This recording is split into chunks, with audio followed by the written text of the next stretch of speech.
Verified satellite intelligence confirms Islamic Revolutionary Guard Corps Quds Force advisors are co-located with Russian Wagner Group mercenaries in northern Niger. Will Tehran's audacious new front in Africa trigger a resource war that cripples the West? A new front has opened. It is not in the Persian Gulf. It is not in the Levant. It is in the heart of Africa, across the sun-scorched earth of the Sahel. For weeks, intelligence assets have tracked anomalous movements. Signals intelligence chatter in Farsi and Russian, echoing in a region where they should not be. Now the picture is clear. It is undeniable. High-resolution imagery from 0400 hours Zulu time this morning shows personnel and light armored vehicles belonging to the IRGC's Expeditionary Quds Force operating from a shared forward operating base with remnants of the Wagner Group, now rebranded as the Africa Corps. The location is less than 50 kilometers from the primary uranium mines that supply the European nuclear industry. This is not a diplomatic mission. This is a strategic military deployment designed for a single purpose: resource denial. The world runs on energy. Nations rise and fall on their ability to secure it. The Islamic Republic of Iran, a state sponsor of terror under crippling international sanctions, and the Russian Federation, a pariah state waging a brutal war of expansion, have formed an axis of convenience. Their target is the jugular vein of Europe's energy independence: uranium. France derives over 65% of its electricity from nuclear power. For decades, a stable supply of high-grade uranium ore from its former colonies, particularly Niger, was a geopolitical guarantee. That guarantee is now void. The pro-Western government in Niger was overthrown in a military coup in 2023. Creating a power vacuum that Moscow and Tehran have expertly exploited. They did not move with tanks or infantry divisions. They moved with shadows, deniable mercenaries, and elite special operators. The Wagner Group's playbook in Africa is well documented. They offer regime security to unstable military juntas in exchange for unfettered access to natural resources: gold, diamonds, and now, the most strategic mineral of all. What is new, what represents a tectonic shift in the global threat landscape, is the active participation of the IRGC. This is not just Russian opportunism. This is the execution of a coordinated Iranian grand strategy. The IRGC provides the asymmetric warfare expertise. They are masters of deniable operations, of training proxy forces, and of deploying sophisticated drone and electronic warfare technology that can challenge Western air superiority on a localized level. They are leveraging Wagner's established logistical network and political cover to project power thousands of kilometers from their home territory. The objective is twofold: secure a new revenue stream of sanction-free uranium for Iran's own advancing nuclear program, and gain a powerful lever of coercion against the European Union, and by extension NATO. This brings us to the first critical rehook. The immediate strategic consequence of this alliance directly impacts global markets and Western security. With Europe already struggling to decouple from Russian gas, what happens to its energy grid when a hostile Russo-Iranian axis controls the very source of its nuclear fuel? The seizure of these uranium routes is a direct economic attack. It is designed to induce panic in energy markets, drive up costs for Western consumers, and create political friction within the NATO alliance. A sustained disruption would force France to either pay exorbitant prices on the open market, assuming supply is even available, or face the politically catastrophic prospect of energy rationing. This isn't just about resource control.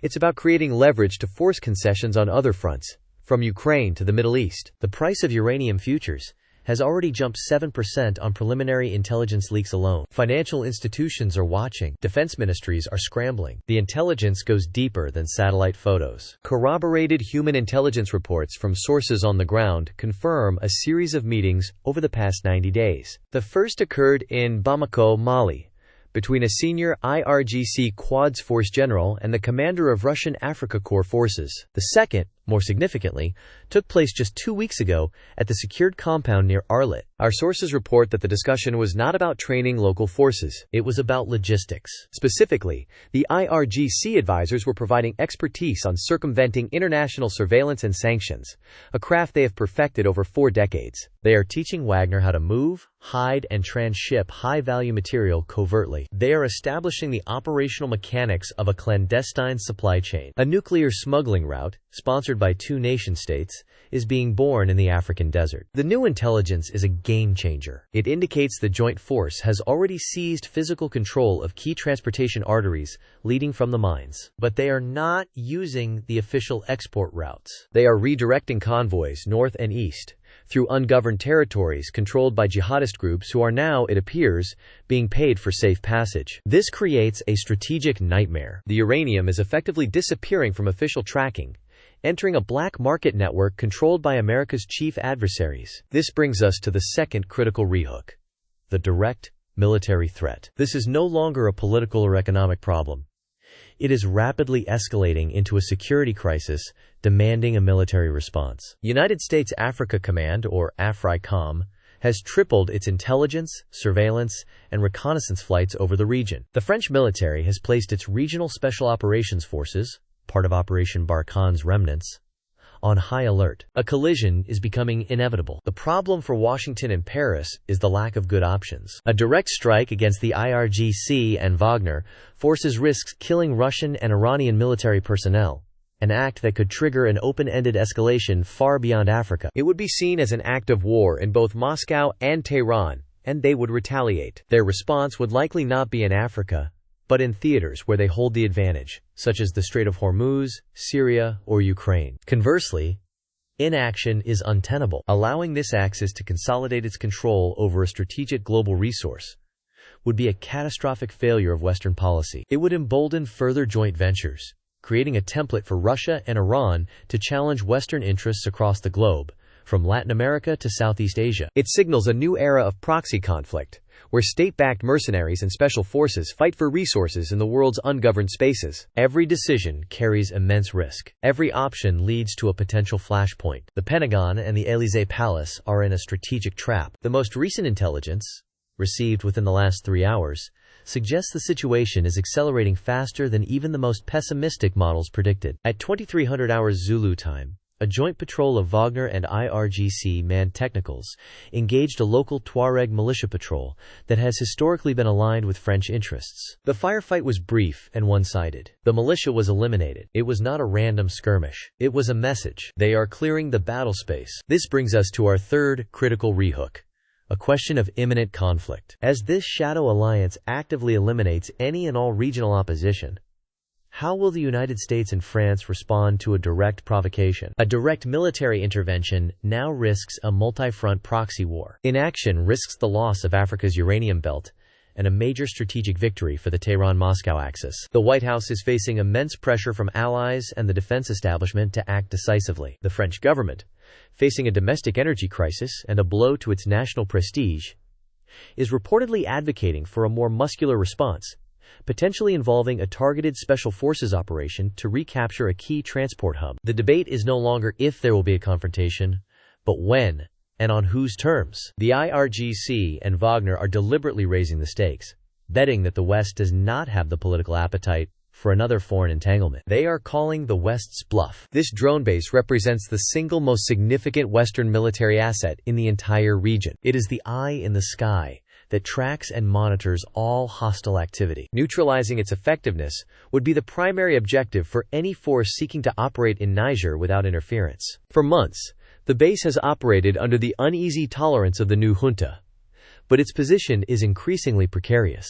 The IRGC specializes in asymmetric attacks against hardened military targets, particularly through the use of sophisticated, long-range attack drones and ballistic missiles launched by proxy forces. The intelligence now points to the movement of specific containerized cargo from Libya south towards the Nigerian border. The cargo's manifest is falsified, but its electronic signature and handling protocols are consistent with known Iranian weapons shipments. The assessment is that these are not just small arms. They are component parts for medium-range, unmanned aerial vehicles, the same models used by Houthi rebels to strike targets hundreds of miles away in the Red Sea. They are moving into Wagner's operational area. They are being positioned. At 0200 hours Zulu time, satellite thermal imaging detected a convoy of at least 12 Wagner and IRGC technicals departing the secured zone near the Arlit mines. Their direction was not random. Their heading is south, along a desert track that avoids main roads. Their vector is direct. They are moving towards Agadez,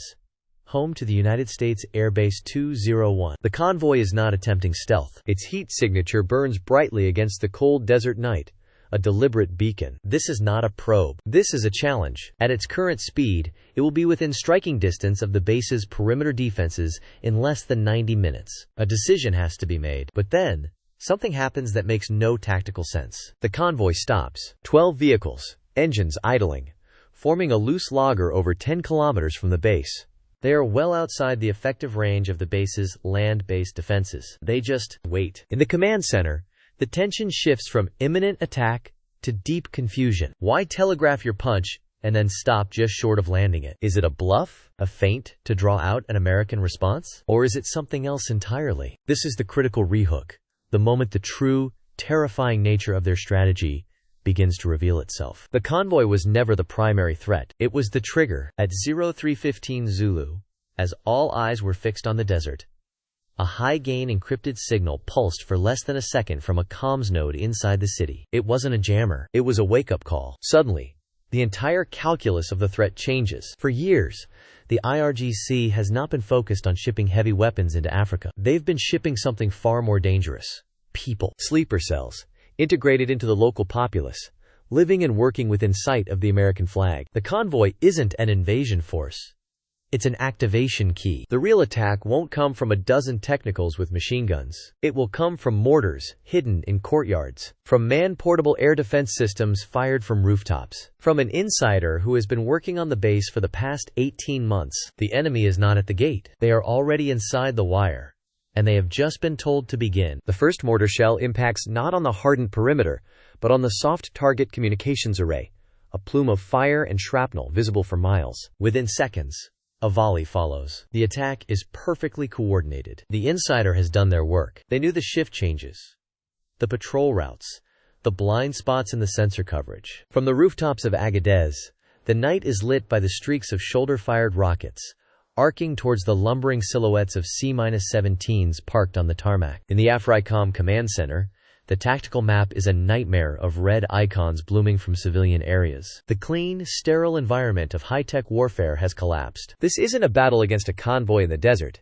It's a street fight against ghosts, where every building is a potential firing position and every shadow a threat. The Wagner convoy, its purpose served, melts back into the Sahara, a phantom that was never meant to fight. This attack was never designed to capture the base. It was designed to prove that it could be touched, that it could be bled. It is the bloody exclamation point on the end of their sentence.